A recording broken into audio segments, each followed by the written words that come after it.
I don't need to have numbers.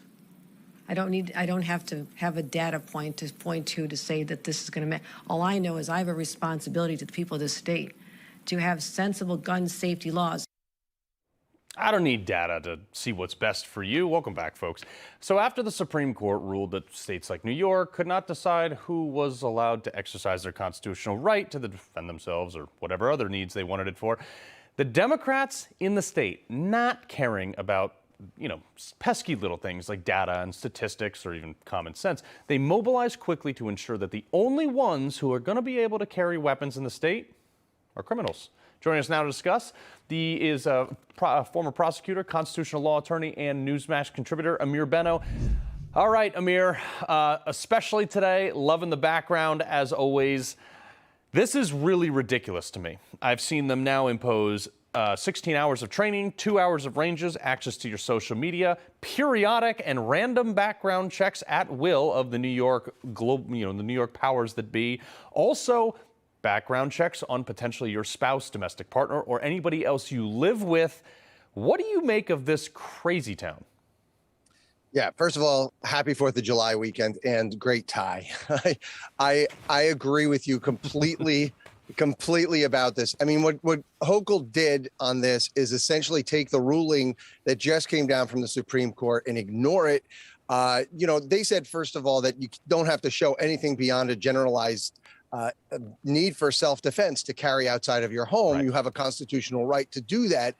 And you can't have somebody who's just deciding in their own discretion whether to give somebody that license or not.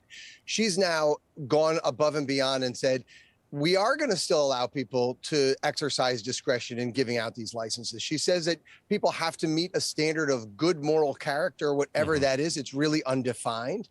Then they expanded these more objective tests, like you said, background tests, gun safety courses, to make them long, arduous, and expensive so that many people will not be able to give up their pursuit of carrying a weapon, as it is their constitutional right to do so.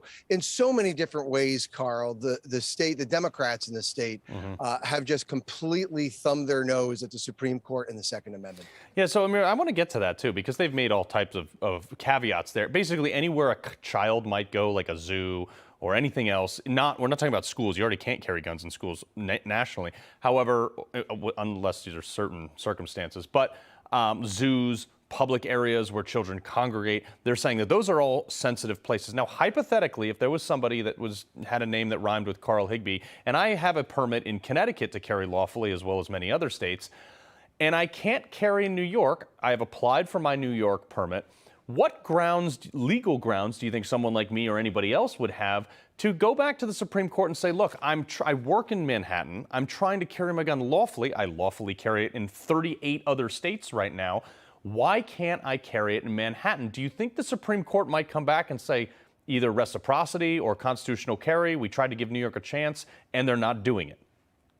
Yeah, I don't know that the Supreme Court would say you're compelled to reciprocate to a particular state, but they will evaluate this regimen that was just put in place. And you mentioned a really important point, which is sensitive places. Supreme Court has said, and it's been pretty clear, that the state can regulate somebody's carrying of a weapon in what's known as sensitive places, in hospitals, in government buildings, in religious institutions, those kinds of places. What the state just did, though, is to expand the definition of sensitive place to include pretty much everywhere in New York State. So the entire state is a sensitive place.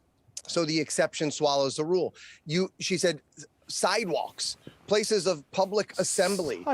She said any restaurant that sells alcohol.